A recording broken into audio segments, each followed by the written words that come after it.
जय श्री राम। भाइयों और बहनों, आज हम कल से आगे की वीडियो बनाएंगे। कल राम कथा में हमने बताया कि राम और लक्ष्मण विश्वामित्र जी के आश्रम में रुके हैं। अब अगले दिन प्रभात विश्वामित्र जी कहते हैं कि राम लक्ष्मण तुम दोनों पहरे पर खड़े हो जाओ और हम मुनि लोग यज्ञ करते हैं, हमारे यज्ञ की आपने रक्षा करनी है। तब राम और लक्ष्मण पहरे पर खड़े हो जाते हैं और विश्वामित्र मुनि यज्ञ करते हैं। और जैसे ही यज्ञ का धुआं निकलता है, धुएं को देखकर मारीच और सुबाहु दोनों भाई अपने राक्षस साथियों के साथ यज्ञ स्थल पर हमला करते हैं। अब राम जी एक बाण चढ़ाकर सुबाहु को मार देते हैं और बाकी सेना को भी मारते हैं। अब मारीच बचता है तो राम जी सोचते हैं कि इसको अगर मार दिया तो सीता हरण कैसे होगा, ये मृग बनने वाला है, मैं जानता हूं। तो राम जी अपने बाण का फर तोड़कर और बिना फर का बाण मारते हैं, जिससे मारीच 100 योजन दूर समुद्र के किनारे जाकर गिरता है, मरता नहीं है। और तभी से वो जान लेता है कि मुझे तपस्या करनी है, क्योंकि मेरे बस की अब मैं जिन राम ने बिना फर के बाण से मुझे 100 योजन भेज दिया तो मैं क्या कर सकता हूँ।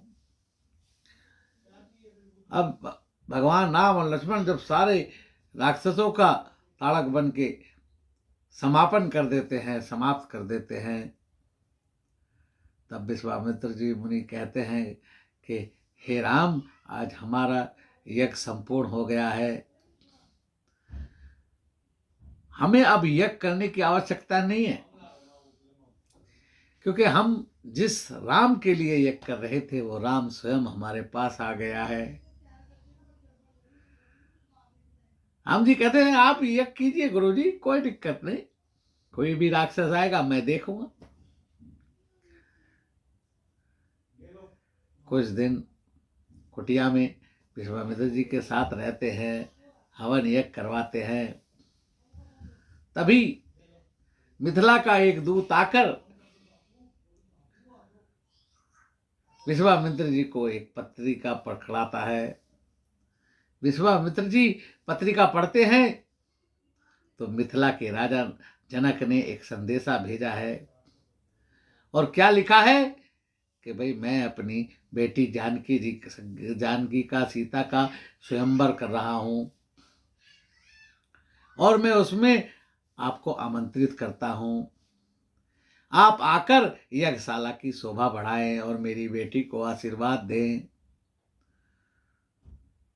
उसमें बड़े बड़े राजा आने वाले हैं, महारथी आने वाले हैं, क्योंकि मैंने जो प्रतिज्ञा की है कि जो शिव जी के मेरे पुराने धनुष को प्रतिज्ञा चढ़ा देगा उसी के साथ सीता का विवाह होगा। अब विश्वामित्र जी पत्र पढ़कर बड़े मुस्कुराते हैं। राम जी कहते हैं कहाँ से आई है पत्री, आखिर क्या लिखा है गुरुजी इसमें। तो विश्वामित्र जी कहते हैं राम, ये पत्रिका राजा जनक ने भेजी है मिथिला से, और उन्होंने हमें संदेशा भेजा है कि मैं अपनी बेटी का स्वयंवर कर रहा हूं और उसमें आप पधार कर मेरे स्वयंवर की शोभा बढ़ाएं।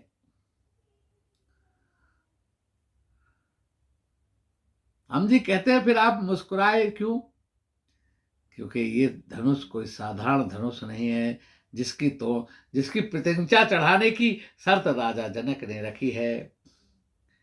ये भगवान शिव जी का धनुष है।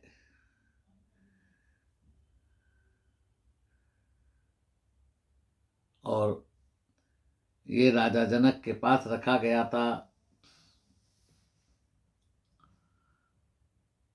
क्योंकि सीता जी ने एक दिन इसको उठाकर इधर से इधर रख दिया। तभी राजा दशरथ के मन में सवाल आया कि जो कन्या इस धनुष को उठा सकती है, तो कोई इस धनुष पे प्रतिज्ञा चढ़ाने वाला शक्तिशाली के साथ ही इसका विवाह होना चाहिए। इसलिए स्वयंवर की शोभा देखते ही बनेगी। मैं चाहता हूं आप दोनों भी मेरे साथ स्वयंवर देखने चलें।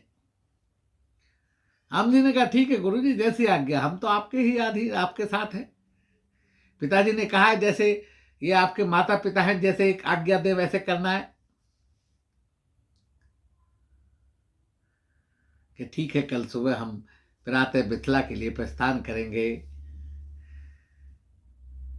राम और लक्ष्मण रात को कुटिया में ही विश्वामित्र जी के आश्रम में ही विश्राम करते हैं और अगले दिन सुबह मिथिला के लिए प्रस्थान करते हैं।